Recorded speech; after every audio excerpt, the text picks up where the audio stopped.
So how do you create a brand that truly represents who you are and the products you sell, as well as building a business that you can scale online? That is what this podcast will help you do. My name is Henry Kaminski Jr., and welcome to the Brand Doctor Podcast. Let me just make this statement loud and clear. Jersey's here, Jersey's here.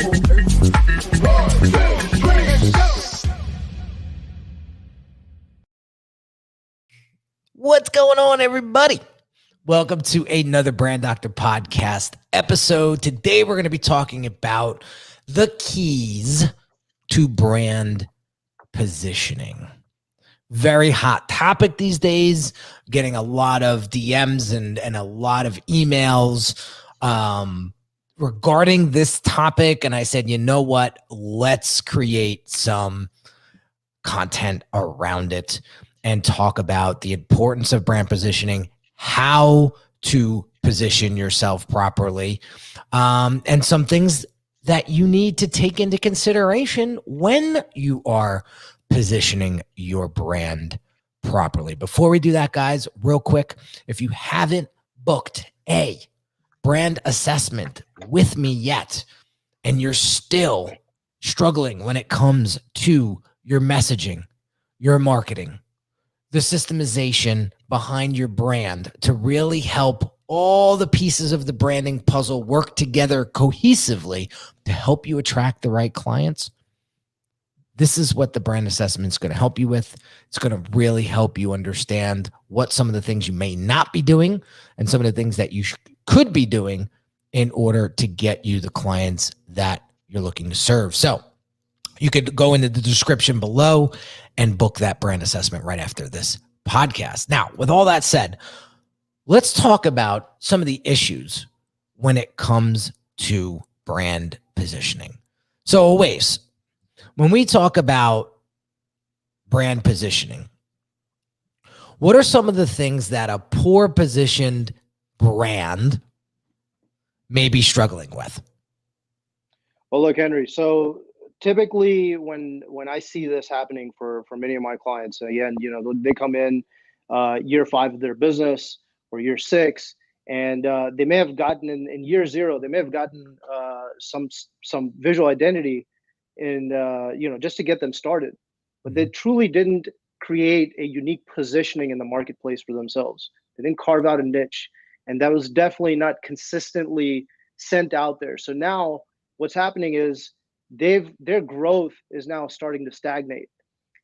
And so when I come in for that initial interview and I ask them, it's like, okay, well, don't tell me about what is, what's out of place from a visual identity perspective, what's out of place from a brand perspective, what's out of place in your business, what's happening on the bottom line from a business performance perspective.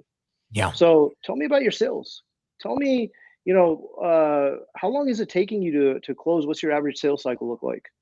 Is it getting longer compared to when you first started? Or is it just getting more difficult to close right now? Right? That's a great point. If I was to ask you, what's your positioning statement? You as a business owner might be able to tell me right off the bat. You're clear on that. But if I was to ask the rest of the people in your team, especially your sales team, ones that are going out there developing business with you, will they be able to consistently deliver that exact same positioning statement? Probably not. Right. Yep. So now what does that do? And like, if I ask them, well, what makes you different? Will they be able to tell me consistently exactly what makes that company and how are they very uniquely driving home a very specific type of an outcome for their clients? Probably not. Right. So that's what I'm looking at. And so, the downstream impact on business performance is what I'm trying to get them to look at and tell me, okay, well, yes, we have extended sales cycle. We're not able to increase our opportunity size. So we're continuing to get the same deal size, or our size of those opportunities are getting much smaller, or engagements, whatever you want to call them. And that's all leading to a stagnating growth. Got it. And then we work backwards. And then you work backwards. Okay, good. So you touched upon a few issues there. No uniqueness, extended sales cycles, reduced opportunity sizes, stagnated growth, in other words, losing business to competitors. I'm going to add one in here and say lack of point of view. And when I say that, I mean the stance that people take, that you take as a business owner. And are you living up to that? Are you really standing behind that point of view or that stance? Yeah. And I shared with you before we got started today, I had an opportunity last week to work on a project, and the guy came straight out and said, listen, I have a minimum budget for this. Like, it's not big, and please tell me if this job is too small for you, I don't want to waste your time. Had I not positioned myself the way that I do, he would have never said those words to me. And that worked in my favor, because I said, you know what? I like the guy. It's probably going to be an easy job. I could probably bang this out in a couple of weeks. But then I started thinking about, well, if I do take this job, am I really holding up to my stance, my point of view of working on higher tier projects and not being so easily distracted or enticed by a smaller program or a smaller project? And I said, if I take this job, I'm actually going against my brand positioning.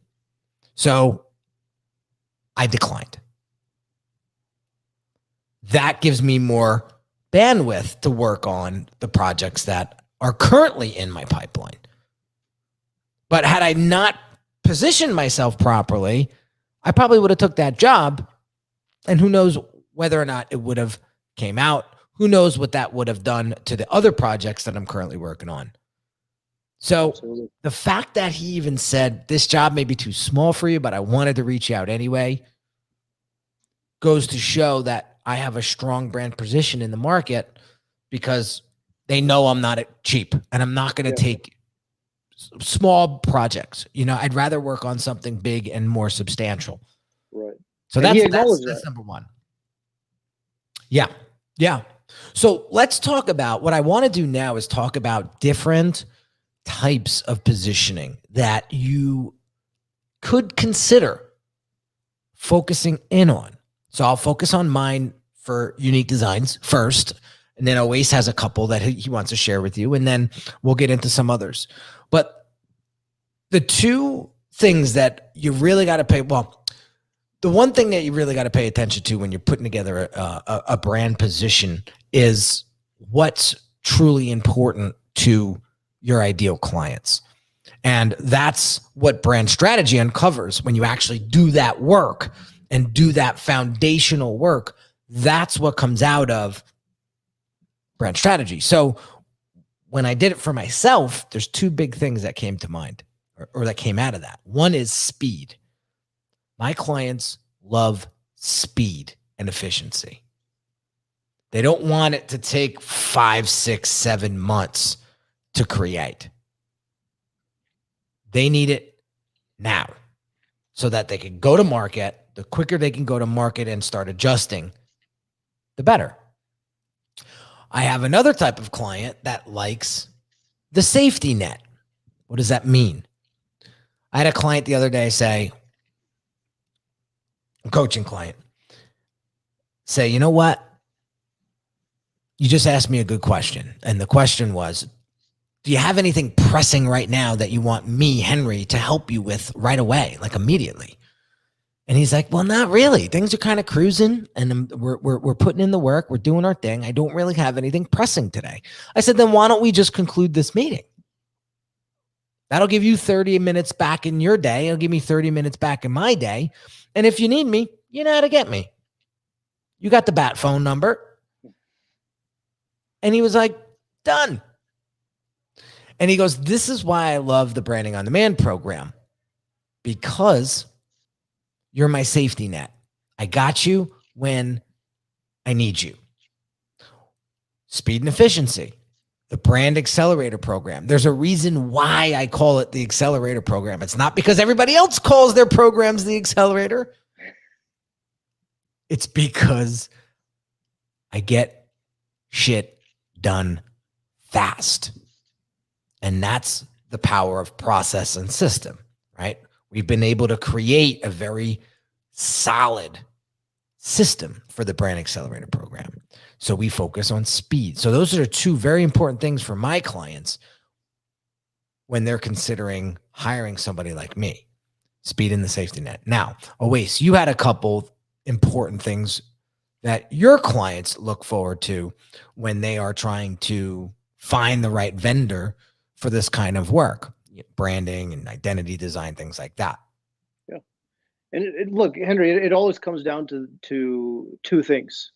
Either to make money or to save money or to protect yourself from losing money, right? And that's why when we first started out this discussion, I talked about business performance and how we diagnose the branding issue through that, so that the client can recognize that there is a huge impact on their business. They see it. That's why we're sitting down and talking. So I have found these two to be the deciding factors every single time, not just for my own clients, but because I work so heavily in the B2B space. When I'm interviewing the decision makers, particularly the ones that are tasked with the responsibility of releasing funds, when I talk to them and ask them what compels you to decide on who to do business with, who not to do the business with, their common answer and common response is usually oriented around these two factors. It's whether a business can help me generate more money in the upcoming year or in the upcoming quarter, okay, or can they reduce my risk in one way or the other and create efficiencies in my business, or through this particular product or service, whatever their offering is, can they create efficiencies or reduce the risk so that we are no longer losing money or we're no longer leaving money on the table. Okay. Interesting. So two very, very important things when it comes to your specific clients, which is fantastic. And guess what? I guarantee you, both me and you subconsciously make the same, have this exact same sort of a driver when we're looking for a new vendor. Absolutely. Absolutely. I'm looking for efficiency. I'm looking for speed. Systems. Yeah. I'm looking for how can we make more money with your service, and yeah, how am I not losing money by working with you? So couple of things to consider when it comes to brand positioning. One is affordability or premium. There's nothing wrong with either, but what side of the fence are you on? Do you want to be more affordable, or do you want to position yourself as more premium? If that is something that you want to base your positioning around, don't have one foot on affordable and one foot on premium. Exactly. That's a problem. And I see a lot of people doing that. And that's where they're messing their messaging up. That's when they're messing up they're attracting the wrong clients. Because Think about it. You're putting out that kind of messaging. The people that you're talking to don't know what side to go on. Exactly. And you bring a good price on. I mean, you bring a good point around this about affordability and premium. Now, what does that do? And I asked you this in the green room. What is it going to do to their level of, or their perceived level of expertise if a business is competing on price? Is it going to diminish it or is it going to increase it? Again, I think if that's all that they're going on, I believe that it diminishes their position. Because what else do they have to fall back on? Yeah. You don't have many legs to stand on if that's your only bargain, right? Your bargaining chip, I should say, right? Yeah. So this is so there's a good question here. Michelle asks, so does this eliminate price point packages? No, it doesn't. It doesn't. But here's what I would say. Let's say you have 3 price points, right? The first price point can't be $80, and then the middle price point be $200, and then the last price point be $17,000. It doesn't make sense. So if you're going to be a premium vendor and have 3 price packages, make sure that they're all, if they're affordable, then make them all affordable. $10 a month, $15 a month, $20 a month, or $5,000, $10,000, or $25,000. See how there's a very decisive line drawn in the sand there? Mm-hmm. So that's what I mean by that. You can have price point packages, but make sure that they make sense, that they fall either they're affordable or they're premium. Don't be one or the other. Don't be both. Don't be both. Yeah. Okay.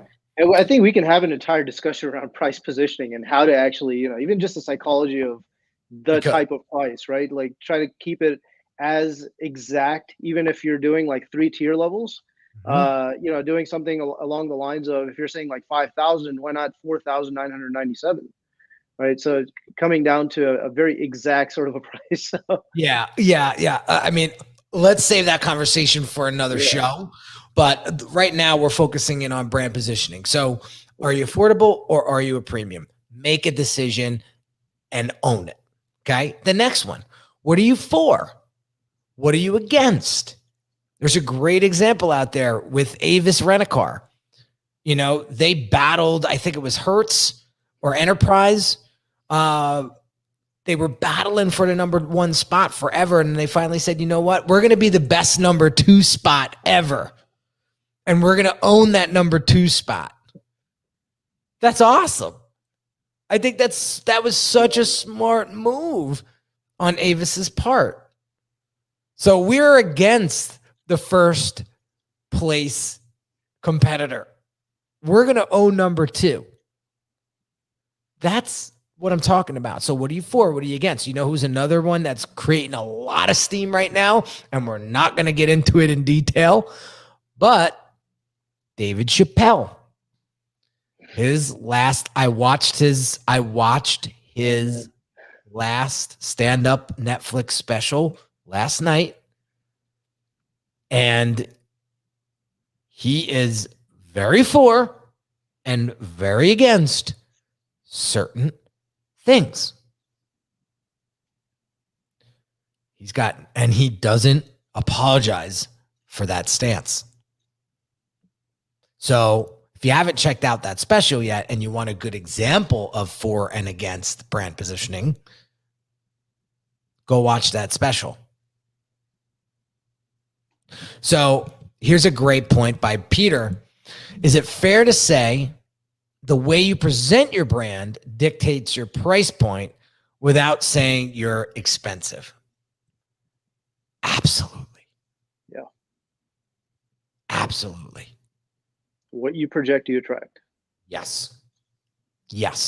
And that's a lot of the reasons why my clients hire me, because they don't have that presentation up to their liking, up to their standard.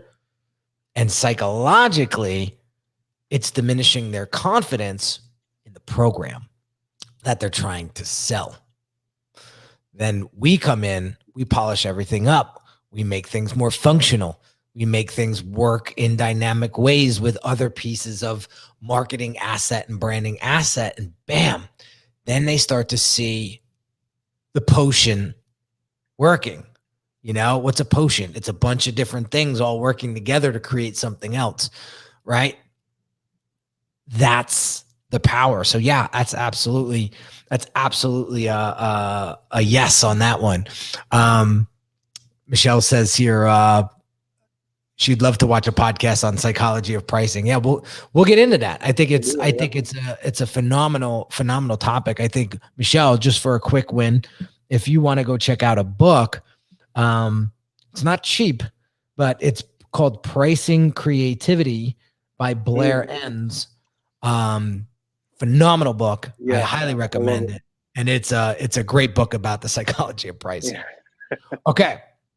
Here's another brand positioning key that you could consider. Hyper specialization. So when you have a plumbing issue in your home, who are you going to hire? The plumber, right? It's that. So the plumber's not trying to put a new roof on your house. Mhm. They're focusing in on plumbing. I'll give you a funny example. My son clogged the toilet a few months back with a bunch of toilet paper. I had to pay $187 for a plumber to come and fix it. He was here for 2.5 minutes, if that. Had to get done.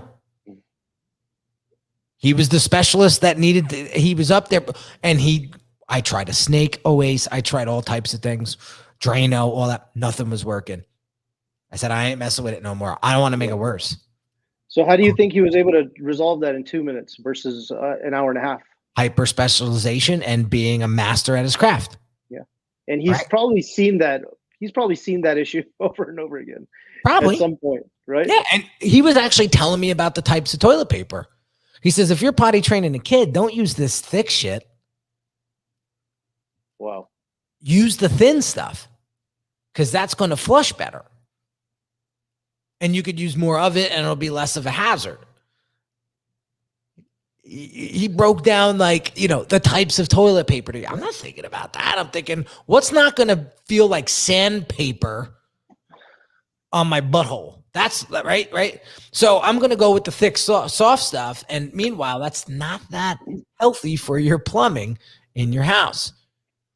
Now I know, right? So exactly my point. So hyper specialization. We talked about this before, but what do you stand for? What do you stand for? Look at Rolex right now. We talked about that last week.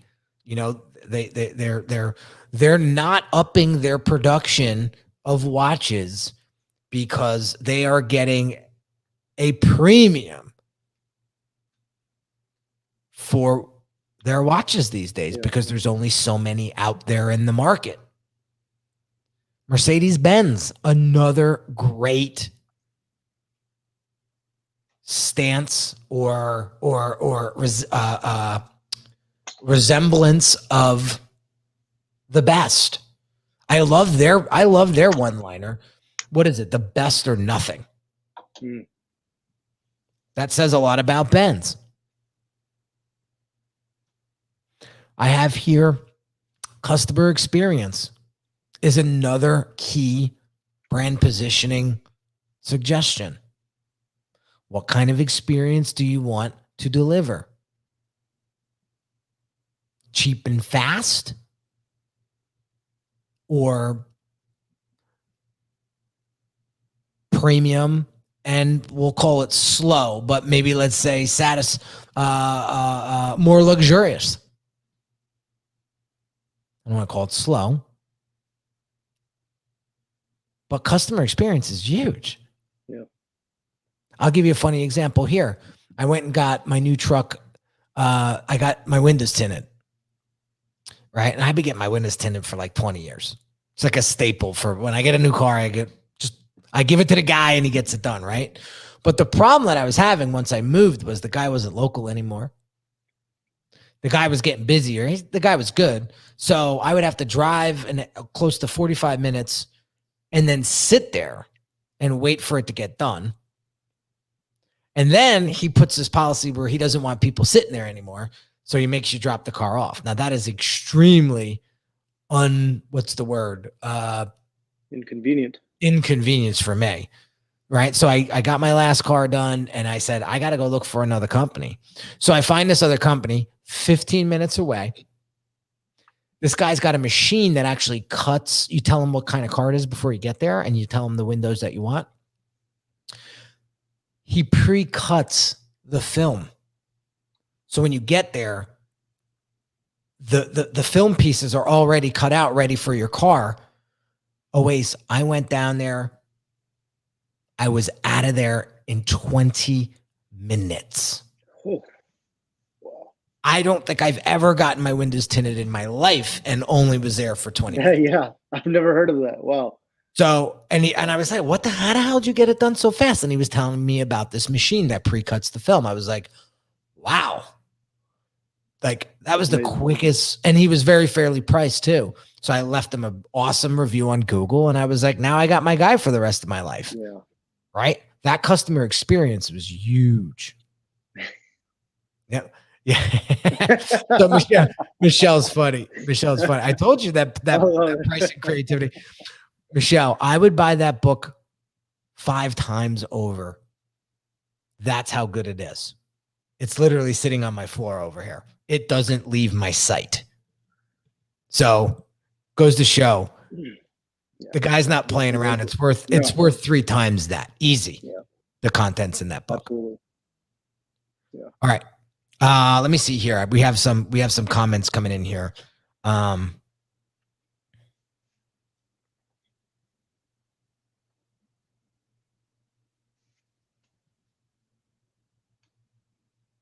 Okay, I think this is more of a well.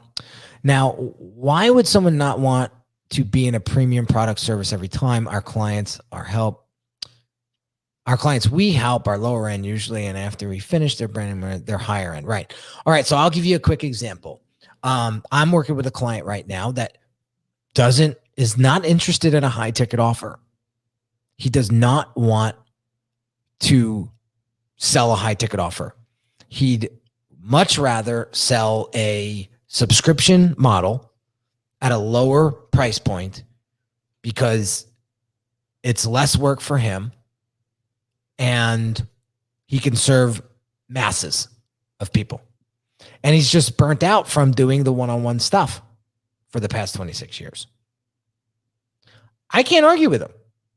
If he doesn't want a high ticket offer, he said, I'd much rather have a $300,000 business a year than a $500,000 business a year and have that stress of that one-on-one.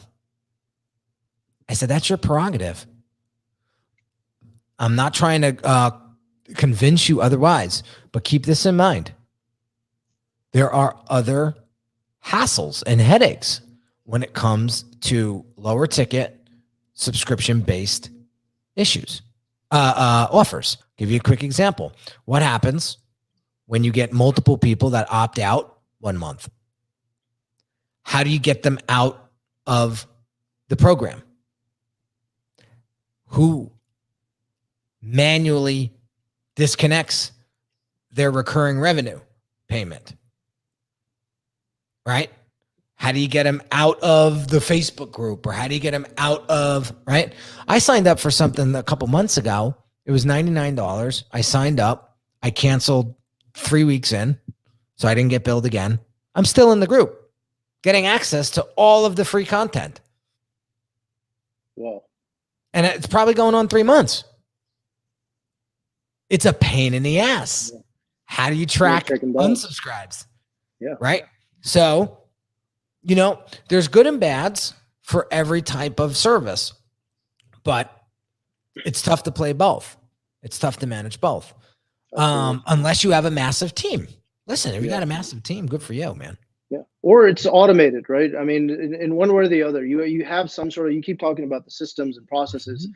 And I think that's what it just comes down to. Are you going to be able to sustain that low cost or low price tier rate for your clients and still be able to make sure that your business stays afloat and you're not losing money as a result of someone coming out of it, right? So you're able to make sure that everything is maintained across the board.